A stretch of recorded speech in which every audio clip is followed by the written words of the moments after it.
الحمد لله رب العالمين والعاقبة للمتقين ولا عدوان إلا على الظالمين والصلاة والسلام على حبيبنا المصطفى محمد صلى الله عليه وسلم وعلى آله وأصحابه الطيبين الطاهرين ومن تبعهم بإحسان إلى يوم الدين. اللهم افتح لنا حكمتك وانشر علينا من خزائن رحمتك يا أرحم الراحمين. اللهم اغننا بالعلم وزينا بالحلم وأكرمنا بالتقوى وجملنا بالعافية وعلمنا بما ينفعنا وانفعنا بما علمتنا وزدنا علما واجعلنا من الذين يستمعون القول فيتبعون أحسنه. سبحانك لا علم لنا إلا ما علمتنا إنك أنت العليم الحكيم. اللهم لا سهل إلا ما جعلته سهلا وأنت تجعل الحزن إذا شئت سهلا إنك على كل شيء قدير. أما بعد، معاشر المسلمين والmuslimat rahimahumullah, jamaah Masjid Lailatul Qadri Kompleks BTN Bojeng, Kabupaten Sinjai.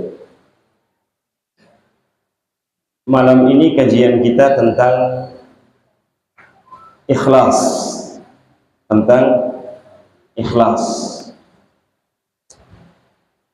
Tentunya ikhlas itu adalah bagian penting dalam beramal. Tanpa ikhlas, amal menjadi debu, tak berarti. Ikhlas adalah bukti dari kedalaman, ketebalan, dan kejujuran iman. Saya ulangi, ikhlas adalah bukti kedalaman, ketebalan, dan kejujuran iman kepada Allah Subhanahu wa Ta'ala. Apa itu ikhlas? Itu pertanyaan pertama. Maka para ulama bahasa menyebutkan bahwa ikhlas itu bersumber dari 3 huruf inti, yakni huruf kha, lam, dan shad. Imam Ar-Raghib Al-Asfahani beliau mengatakan himpunan gabungan 3 huruf ini, kha, lam, dan shad, menunjukkan kepada satu makna, satu maksud, yakni at-tanqiyatus syai'i wa tahdzibuhu, pemurnian sesuatu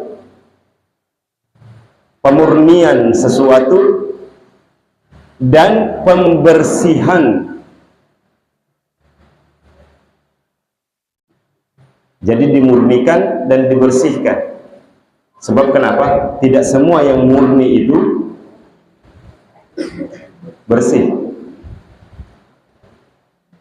Begitupun sebaliknya, tidak semua yang bersih itu murni. Maka ikhlas adalah pemurnian dan pembersihan. Kita katakan ini disebut dengan air apa, Pak? Orang sering mengatakan ini air putih, padahal tidak putih. Air bening, karena bisa terlihat di seluruh sisi. Dari semua benda yang ada di sekitarnya bisa terlihat, bening. Air jernih. Namun apakah air sejernih ini, sebening ini bersih? Belum tentu. Pasti ada kotor-kotornya sedikit. Maka kata para ulama, sebagaimana yang dikatakan oleh Imam Ar-Raghib Al-Asfahani. Kata ikhlas yang diambil dari kata khalasa berarti tangqiyatus syai', pemurnian sesuatu dan pembersihannya, dimurnikan dan dibersihkan. Itulah ikhlas dalam bahasa.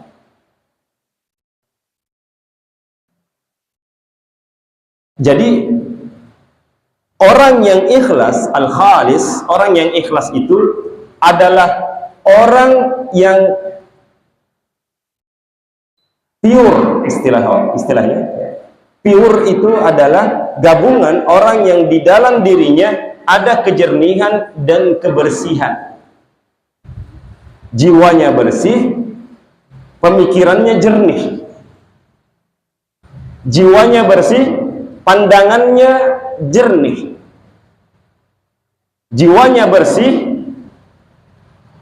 pengamalannya jernih.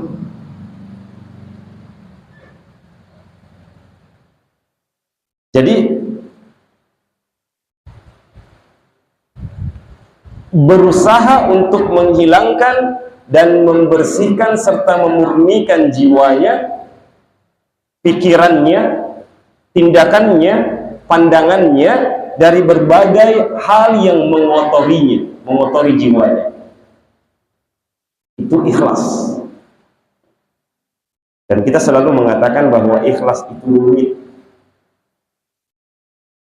Paling susah itu ikhlas, Pak. Kata orang yang dimaksud kata orang ini ya kita. Ikhlas Ustaz, ikhlas kan? Para ulama mengatakan siapapun yang masih mengatakan saya ikhlas, sesungguhnya dia belum ikhlas. Maka jangan pancing keikhlasan seseorang menjadi keruh melalui pertanyaan ikhlas jeki. Karena pertanyaan itu, kata para ulama, yashubu nafsul mukhlis, mengotori jiwa orang yang sudah ikhlas.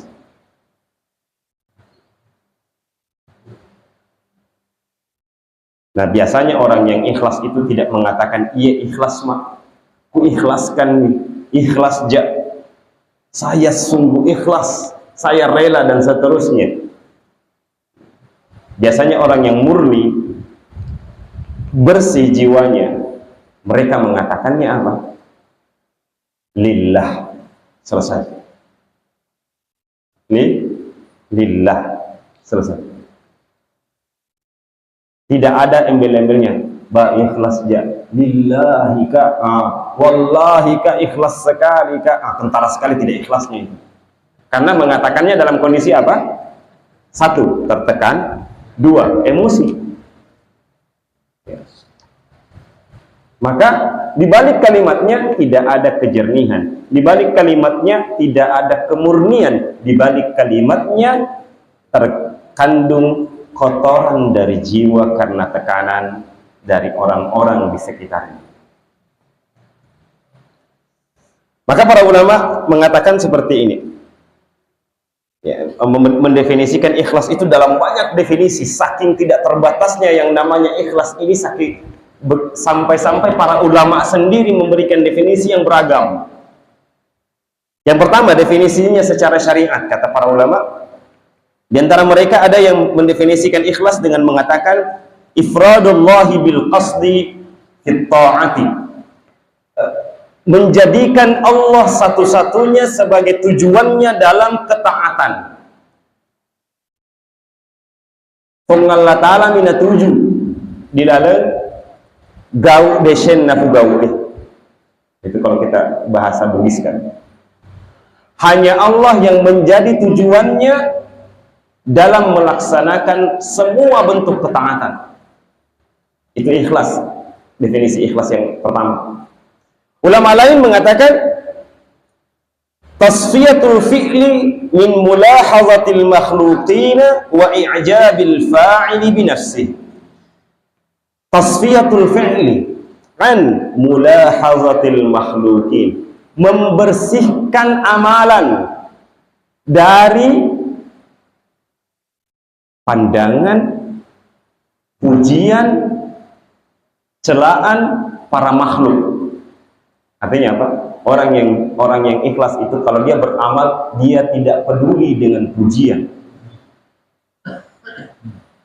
Kalau dia beramal, dia mengabaikan seluruh bentuk celaan.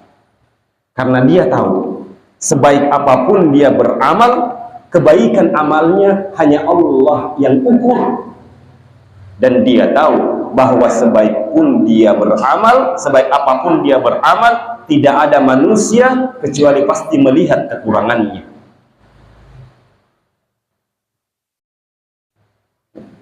Sebaik apapun saya ceramah di depan Bapak, memberikan kajian di depan Bapak Ibu, tetap ada kurangnya. Tetap ada kata yang bisa dijadikan bahan gunjingan atas nama saya. Ya. Sekurang-kurangnya yang digunjing adalah cara saya berpakaian misalnya. Wah, Pak Pur kali sih gayanya Ustaz. Ya. Sekurang-kurangnya itu. Ya. Jadi sebaik apapun kita beramal, mau mengharap pujian, demi Allah, pujian pasti ada. Tetapi di balik pujian, ekornya ada kejelekan. Baik, magen tak kali si Ustaz ini, Masya Allah. Nek magen sih ngapa corona pakai kesini? Maka para ulama mengatakan, orang yang keikhlasan itu adalah tasfiyatul fi'li an mulahazatil makhlukin. Dia membersihkan amalannya dari pandangan-pandangan baik positif maupun negatif dari makhluk sekitarnya.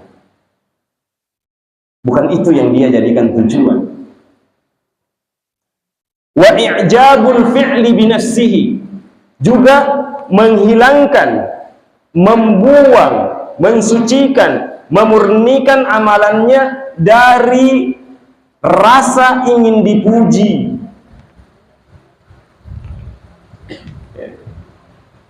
Saya tadi memakai baju ini berpikir agak sinafaurin rianggota isinampur. Jujur Pak, selama kegiatan touring tablik ini, karena kebetulan saya majelis tablik ketuanya, ini anggota selalu punya komentar terhadap saya. Apa tuh yang dikomentari? Bajuku raisi, aneh lagi, unik lagi. Agama ada tuh mau pakai nih kalau kasih. Ya. Ini kritik buat teman-teman majelis. Jadi padahal ini pakaian memang sudah ada dari sononya. Sudah sering biasa saya pakai di sini, saya pakai di mana. Apakah tujuannya untuk memperlihatkan keunikan? Lagi-lagi, itulah ujian pribadi saya. Itulah ujian pribadi orang yang memakai pakaian. Bapak Ibu yang dirahmati Allah Subhanahu wa taala, kalau kita menggunakan pakaian bukan dengan niat ketakwaan kepada Allah Subhanahu wa taala, tidak mengamalkan apa yang Allah Subhanahu wa taala katakan, walibasut taqwa dzalika khair. Pakaian ketakwaan itulah yang terbaik. Maka bisa dipastikan kita menggunakan libasul riya. Kita menggunakan pakaian riya, ingin dipuji. Nah, ketika saya pakai ini, gimana sebentar ini? Sudahlah, saya niat untuk menutup aurat saja. Daripada pakaian ini tergantung di rumah begitu saja tidak pernah terpakai, ujung-ujungnya juga saya dituntut oleh Allah Subhanahu wa taala. Mengeli baju di tol pakai kita sembarang kita itu jadi pakaian pun harus kita gunakan untuk ketakwaan kepada Allah Subhanahu wa taala, demi tujuannya adalah tanqiyatu al-amal min i'jabin nafsi, membersihkan amal perbuatan dari merasa diri paling sempurna. menjadi doktor misalnya. Saya ini Pak ya, bukan ketua masjid. Menjadi doktor bukan berarti kita sudah sempurna ilmunya. Kita nih yang paling tinggi ilmunya. Tidak. Masih mungkin ada yang lebih tinggi ilmunya, lebih baik ilmunya, bahkan lebih bersih, lebih murni amalannya daripada kita yang doktor secara akademik. Masih mungkin. Maka ikhlas kata mereka para ulama diantaranya adalah tadi membersihkan pekerjaan dari pujian dan celaan, serta membersihkan amalan tersebut dari merasa diri telah sempurna mengamalkan amalan yang sedang dan atau sudah diamalkan. Jangan pernah kita merasa bahwa sholat kita sudah sempurna. Jangan kita pernah merasa bahwa ilmu agama kita yang paling dalam, yang paling baik. Jangan pernah kita merasa bahwa kita lah ahli ibadah yang paling rajin. Semua rasa-rasa itu, kata para ulama, adalah rasa yang dapat menyebabkan hilangnya keikhlasan. Di antara ulama ada yang mengatakan seperti Abu Utsman, Imam Syekh Abu Utsman, beliau mengatakan begini, ikhlas itu adalah nisyanu ru'yatul khalqi bidawamin nazari ilal haqqi, melupakan dan mengabaikan pandangan makhluk, pandangan manusia, dan terus melihat kepada kebenaran. Maksudnya terus memandang kepada Allah Subhanahu wa ta'ala. Makanya orang ikhlas itu begini, kalau definisi ini, karakternya orang ikhlas berdasarkan definisi ini, ketika dia dipuji, dia hanya mengatakan alhamdulillah. Ketika dia dicela, dia juga mengatakan alhamdulillah. Pujian kata alhamdulillah ketika dia dipuji adalah dia ingin mengatakan, dia mengatakan di dalam dirinya bahwa kamu memuji saya, sebenarnya saya tidak layak dipuji. Yang layak dipuji hanya Allah Subhanahu wa ta'ala. Maka dia katakan kepada orang yang memujinya, alhamdulillah. Tania iya pemelatara. Ketika dia dicela, dikritik, dilihat aibnya atau diceritakan aibnya, maka dia menjawab alhamdulillah, menimpalinya dengan alhamdulillah. Dia ingin mengatakan bahwa memang sesempurna apapun saya, menurut pandangan orang, saya tetap punya kekurangan, dan yang alhamdulillah kekurangan itu orang lihat, dan alhamdulillah dengan kekurangan itu saya sadar saya manusia yang berkekurangan, dan alhamdulillah dengan kekurangan itu saya harus berusaha mencari jalan untuk memperbaikinya, dan alhamdulillah dengan bulian orang, dengan cacian orang, dengan hinaan orang, dengan gosipan orang atas kekurangan saya, alhamdulillah saya dapat tambahan pahala dari mereka semua. Oh, itu enaknya ikhlas tuh. Itu enaknya ikhlas. Orang ikhlas dalam jabatannya tidak peduli dia dilengsarkan. Orang yang ikhlas dalam mengerjakan pekerjaannya tidak peduli dengan apa yang orang katakan.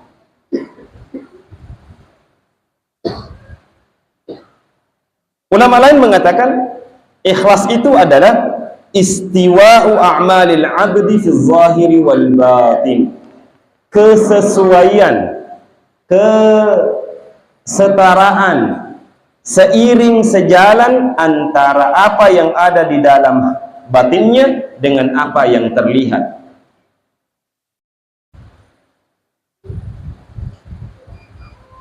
Bukan pendusta. Nah, ini bahasa lain dari ikhlas itu adalah kejujuran. Jujur pada diri sendiri, jujur kepada Allah, jujur ketika mengamalkan amalan. Itu jujur. Jujur tidak hanya di lidah, tapi dilihat juga dalam perbuatan. Maka jangan menjanjikan orang DP 0% sementara kamu hanya mampu 5%. Bukan kritik ini, Pak. Jangan menjanjikan orang kebaikan sementara batinmu memastikan bahwa kamu tidak mampu menunaikan janji itu. Itu orang ikhlas tidak begitu. Orang yang ikhlas itu menjanjikan sesuai dengan apa yang dia mampu. Orang yang ikhlas itu seia sekata antara apa yang dikatakannya dengan apa yang diperbuatnya. Tidak mengatakan sesuatu lalu kemudian mengingkari apa yang sudah dikatakannya dengan cara yang berbeda. Dia mengatakan Amin tidak punya KTP, ketika disalahkan, dia datang dengan jawaban yang lain. Misalnya. Ini bukan kritik, ini bukan kritik. Jadi hati-hati, hati-hati. Menjadi mukhlis itu rumit. Saya bilang di sini. Kalau berdasarkan definisi ini, harus seia sekata, istiwa. Di sini kalimatnya istiwa. Istiwa itu setingkat, sejajar, sekedudukan, ya, setara, seiring, sejalan antara amalan seorang hamba yang sifatnya tampak dengan batinnya. Kalau dia salat, ya memang untuk Allah, bukan untuk dilihat sama orang. Kalau dia mengaji, memang untuk memahami Al-Quran, untuk membaca Al-Quran, untuk Allah dan untuk beribadah, bukan untuk dikatakan pandai baca Quran, bukan untuk dikatakan bagus mengajinya. Kalau dia mengisi kajian, berceramah, dia berceramah untuk mengingatkan, bukan untuk dikatakan sebagai ahli ceramah. Bukan untuk dipanggil Ustaz Lompoa, bukan untuk dipanggil Kiai dan seterusnya. Tapi tujuannya hanya menyampaikan apa yang benar menurut Allah sesuai dengan pemahamannya. Masalah orang sepakat atau tidak sepakat itu urusan orang yang mendengarnya.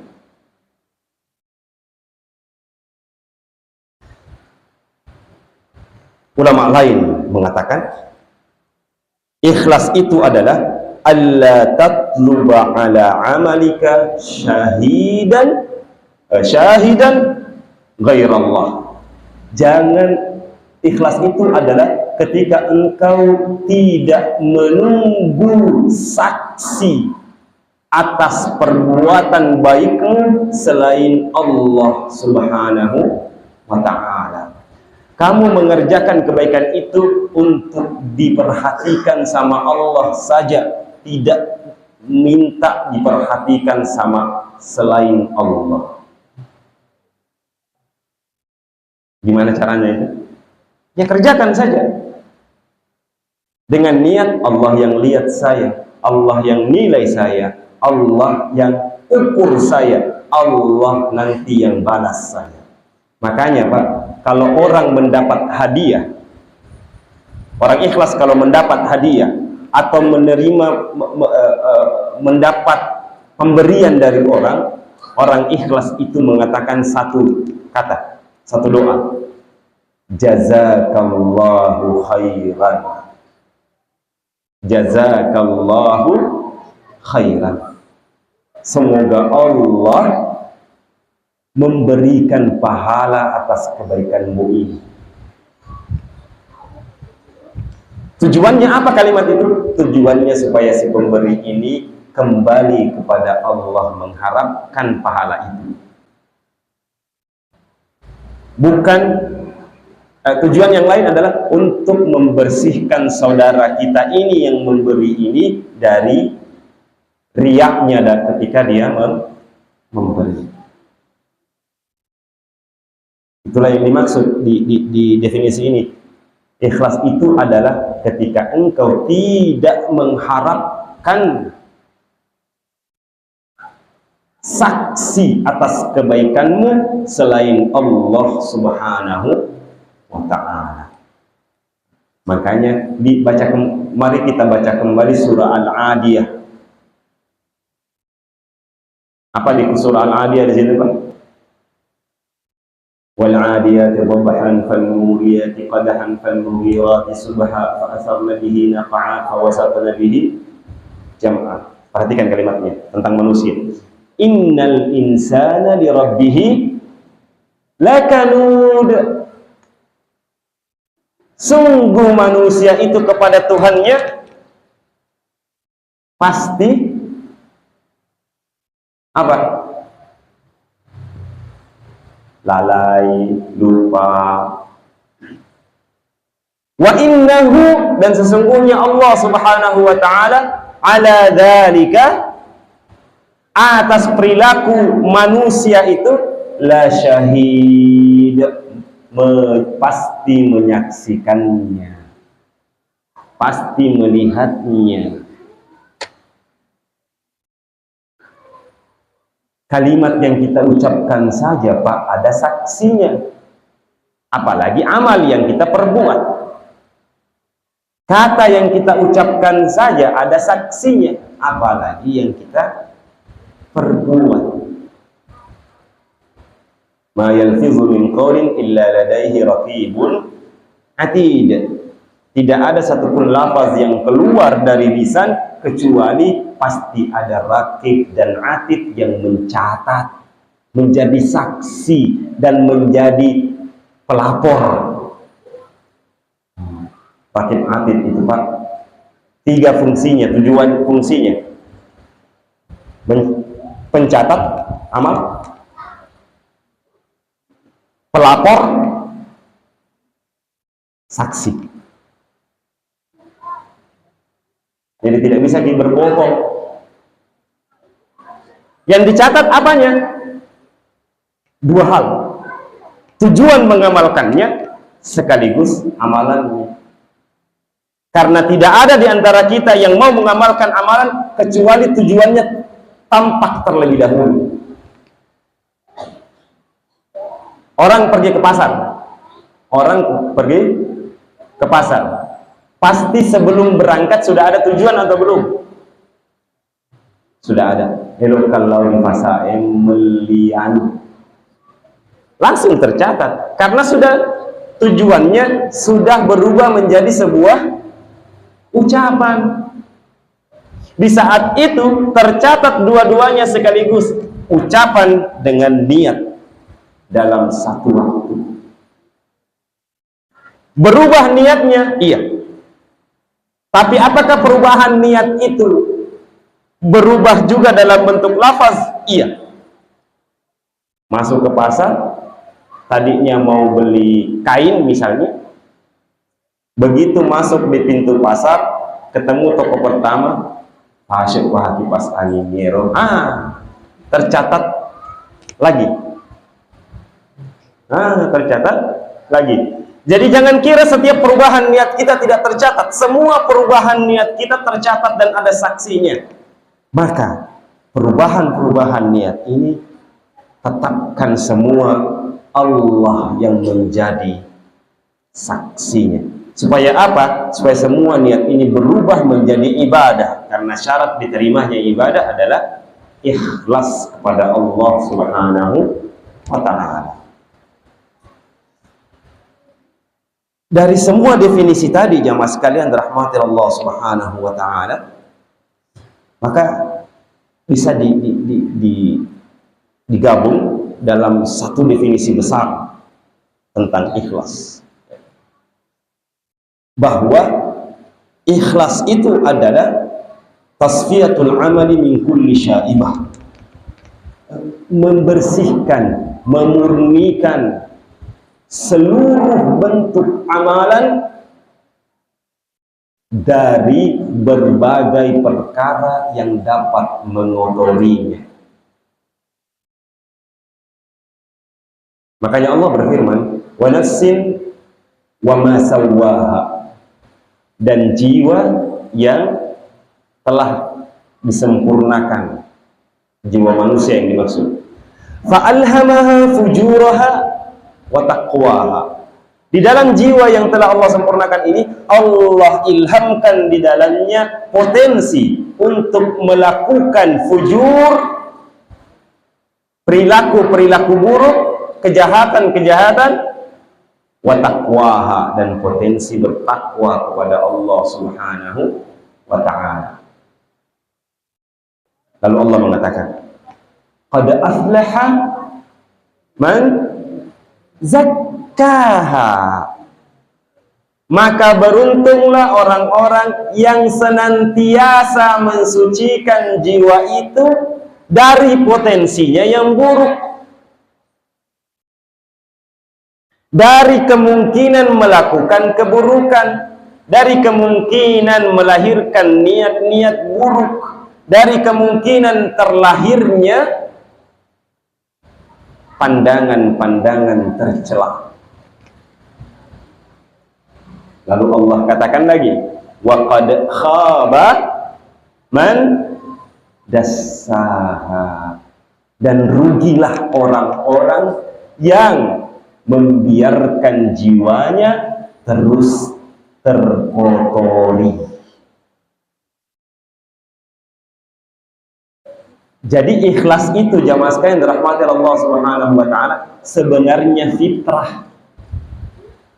Ikhlas itu pada hakikatnya adalah fitrah. Makanya kalau Idul Fitri disebut dengan Idul Fitri karena kesucian.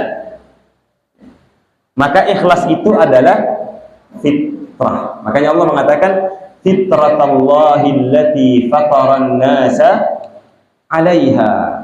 Kesucian yang Allah sudah tempatkan berada di dalam jiwa manusia, yang dengannya dia disucikan. La tabdila li khalqillah. Tidak ada yang bisa mengganti ciptaan Allah yang disebut dengan fitrah manusia ini. Yang mana fitrah itu? Zalikad dinul qayyim. Yang dimaksud adalah agama yang lurus. Jadi sebenarnya Pak, tidak ada orang yang tidak mengenal Allah. Kalau konteks ayat ini, tidak ada manusia yang tidak mengenal Allah. Sekafir-kafirnya orang, menurut pandangan orang lain, tetap orang itu masih mengenal Allah. Fitrahnya mengenal Allah akan terlihat pada saat dia terkena kesulitan. Baru ikhlasnya minta ampun itu. Keluar aslinya ikhlas itu kapan? Pada saat terkena kesulitan. Nah, pertanyaannya, kenapa pada saat terkena kesulitan, fitrah yang merupakan keikhlasan ini muncul? Kenapa fitrah ini tidak dibawa pada saat sedang senang?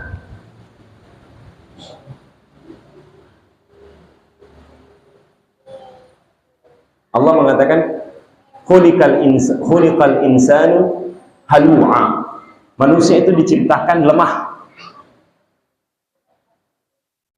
Idza massahu syarru jazu'a. Kalau terkena keburukan, oh langsung loyo. Loyo dari ujung kepala sampai ujung kaki. Majana mediasan namu kimaga shantina indonana diolona tetap loyo. Kenapa? Karena terkena kesulitan. Seorang lelaki gagah, perkasa kelihatannya, tapi habis uangnya, ya. Cicilan bertumpuk. Dia punya istri cantik, manis, seksi gitu. Orang lain memandangnya tertarik. Dan begitu dia yang gagah ini tadi dengan seluruh tumpukan masalah melihat istrinya loyo. Tidak ada gairah. Meskipun istrinya capek gombal suaminya yang punya masalah, tetap saja loyo sang suami. Tidak begitu, Pak? Iya. Itu kata Allah, jazu'a. Kalau idza massahu syarrun jazu'a. Kita kalau kena musibah, kena masalah, kena kesulitan, bahkan terkena oleh keburukan menurut pandangan kita, loyo kita. Wa idza massahul khairu manu'a. Giliran dapat kebaikan, dapat kesenangan, apalagi dapat kenikmatan berlebih, manu'a, egois.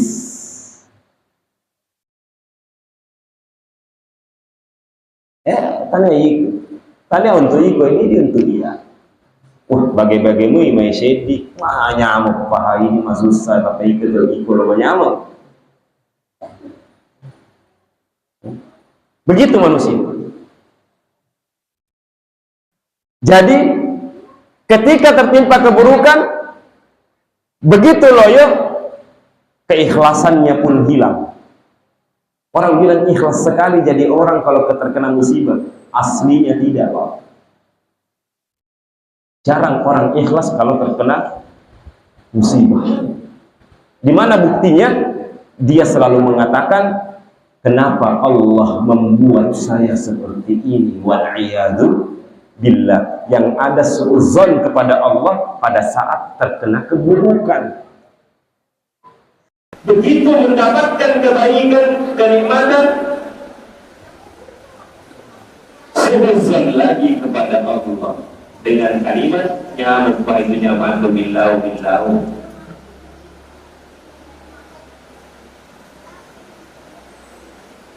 Maksud saya untuk diri ini kok tidak boleh terbantu agar silaturahim tidak terputus, pinjam dulu 100.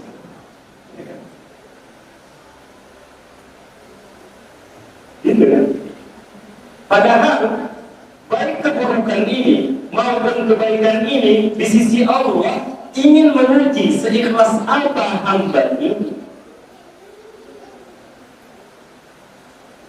Allah ingin tahu sebesar apa keikhlasannya menerima takdir buruk atas dirinya. Dan Allah ingin tahu sebesar apa keikhlasannya menerima takdir baik yang ditimpakan kepadanya.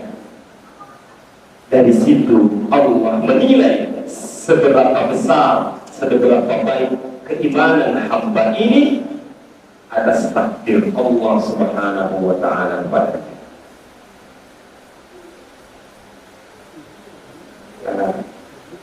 Maka disitulah ikhlas itu penting. Disitulah ikhlas itu penting.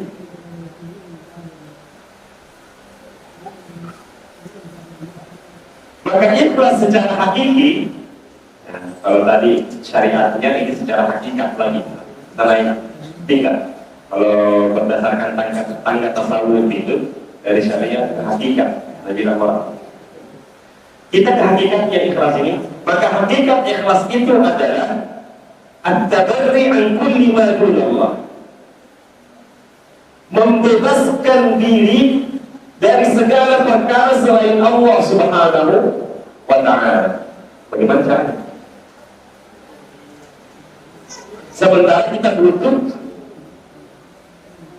di kehidupan kita ini makhluk selain Allah, makhluk lain ya, yang diciptakan oleh Allah Subhanahu wa ta'ala. Kita butuh kepada sesama manusia. Bagaimana caranya membebaskan diri dari selain Allah? Caranya, kata para ulama, manfaatkan semua ciptaan Allah untuk Allah. Berinteraksi karena Allah, jual beli karena Allah, berdiskusi suami istri karena Allah, mendapatkan jabatan karena Allah, menunaikan amanah karena Allah, menerima amanah karena Allah, berbagi karena Allah, berpakaian demi mengharapkan ridha Allah, beramal demi mendapatkan ridha Allah. Itu dimaksud dengan membebaskan diri dari segala hal selain dari Allah Subhanahu wa Ta'ala.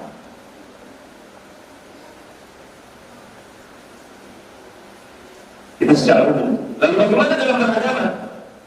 Kata Imam Ar-Raghib Al-Asfahani, adapun dalam beragama, ikhlas dalam beragama adalah keikhlasannya seorang muslim